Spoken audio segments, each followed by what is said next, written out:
I just want to take a look at, I suppose, Cork football situation at the moment, having been by 17 points. What do you make of football at the moment? Laois as well is another one that was the same. What do you make of something like that happening? Listen, I've publicly said that football the way it is at the moment is rubbish. Listen, 5 screens down below, and there was a football match on. People might be glad to just watch it on one screen. If there was a hurling match on, I go on 10 screens. So what does that tell you? I just don't know. I can't understand. I was on a debate last week, and I can't understand for the life of me like the rules of the football. They gave the goal. Can anyone explain to me? They gave the goalies a tee to kick out the ball a few years ago, and now they kick the ball out 10 yards. Like, it just doesn't add up. Like, you know, a tee to me is like golf. You drive it as far as you can, right? Football is about football. It's about, you know, great fielders of the game, great kicking the ball accurate into your forwards or whatever. But we don't see football. We haven't got a good football game all year. Like, and like, you know, I wasn't surprised what I seen last Saturday. I wasn't surprised what I seen on Sunday.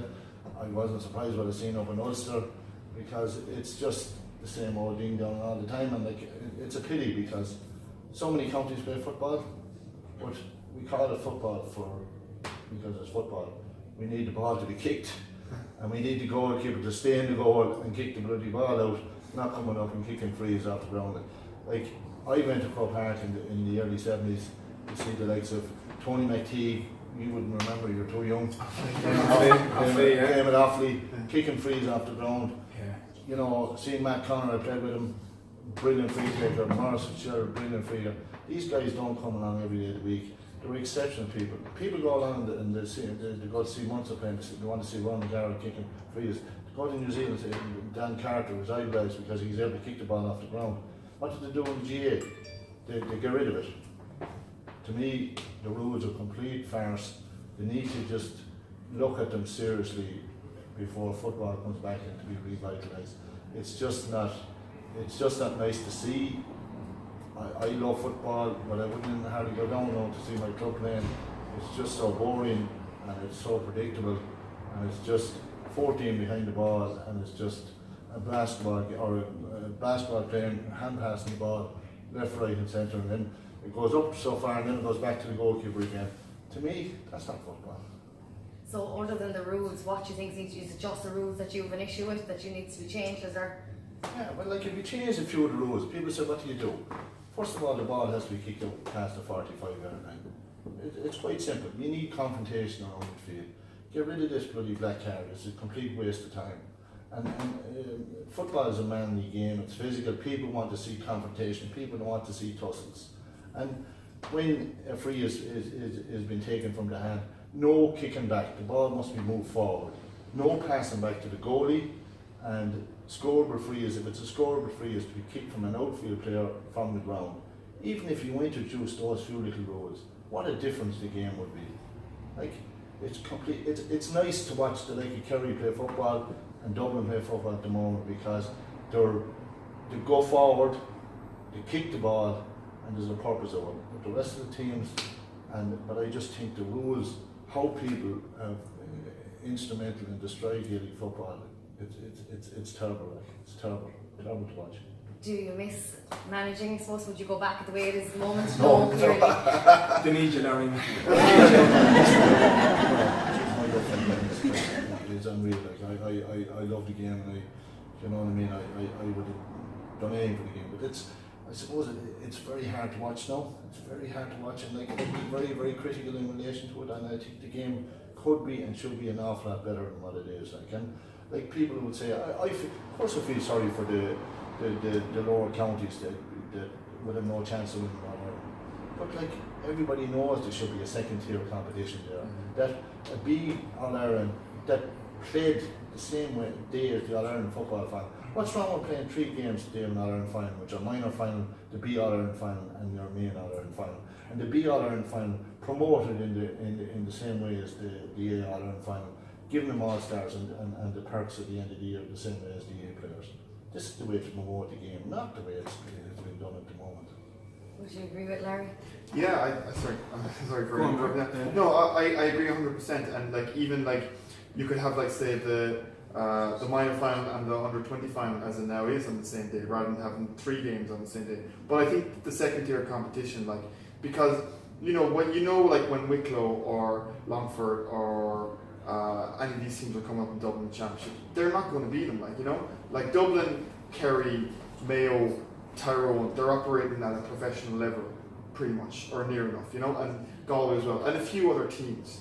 But there's probably about 20 counties who just don't have the resources from their county boards or don't have the tradition that they can compete with them, and particularly with the amount of fun that's gone into Dublin the last 20 years from Croke Park, Dublin have a massive advantage, and Kerry with the tradition and Tyrone with their backing, they're trying to get up to the same level, but other counties are just well, we can't invest that much money because we don't have the tradition and we don't have the resources to do it. So it's creating, there's already a 2-tier system, and it should just be made official now, really. Harry, what's your take on Dublin at the moment? I know it's not pretty to watch, but could you consider Dublin good to watch? Or Yes, Dublin are good to watch. In fairness, to play a good kicking game and to move forward and pace with the ball. Of course, the game is involved.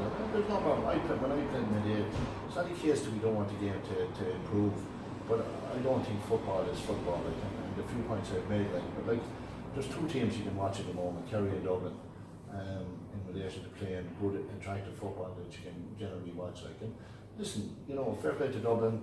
It doesn't matter what population or what they have. Year in, year out, they're going for 4 in a row this year.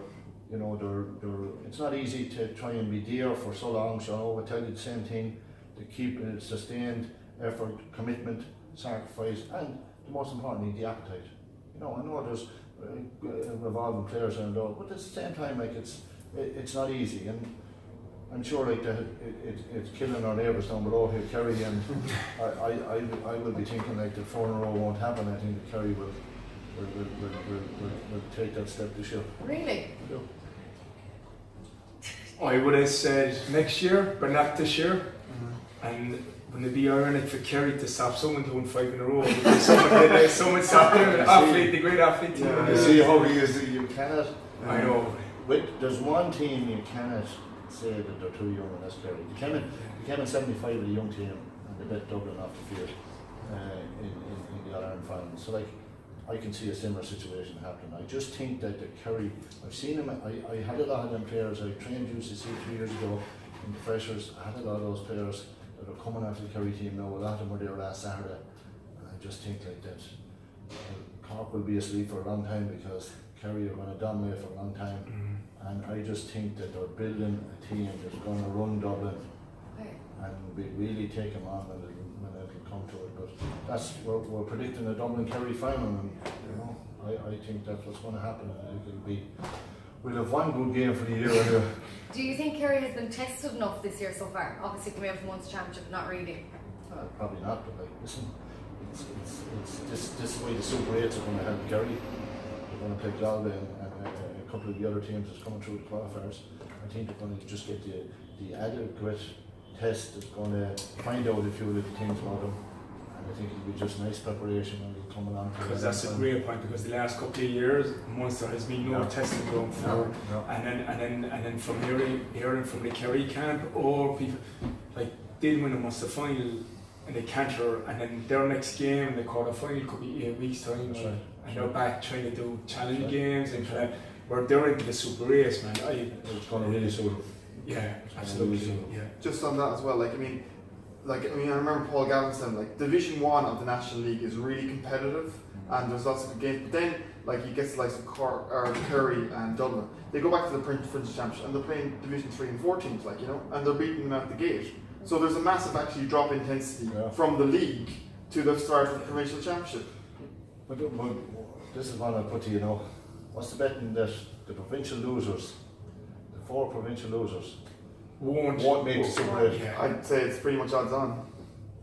That'll be Maybe Roscommon. Well, there's a chance that maybe if they draw Armagh, maybe, but yeah. if Armagh beat Clare, which I think will have a home advantage.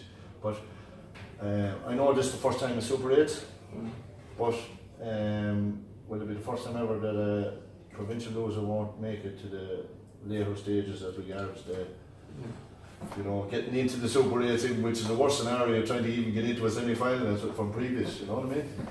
I think like you got the likes of Tyrone Monaghan, Mayo, and then Well, you know, Armagh, but see, Armagh are going to be playing Clare. Okay, I'd be fancying Armagh to come through there. So Armagh then are going to draw one of your provincial losers, and you look at the concept then, and you look at would Cork beat Armagh?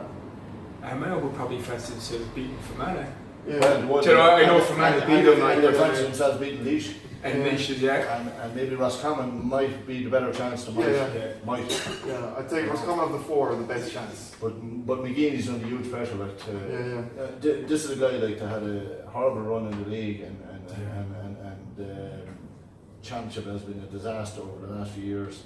He's, you know, Kieran is a 1000% guy for commitment and training, and has him as he was himself. But this would be some breakthrough if he gets into the Super 8s out of nowhere, like. And it's looking like it could happen, like. Yeah, they need this kind of in a way. Yeah, it's looking like it could happen.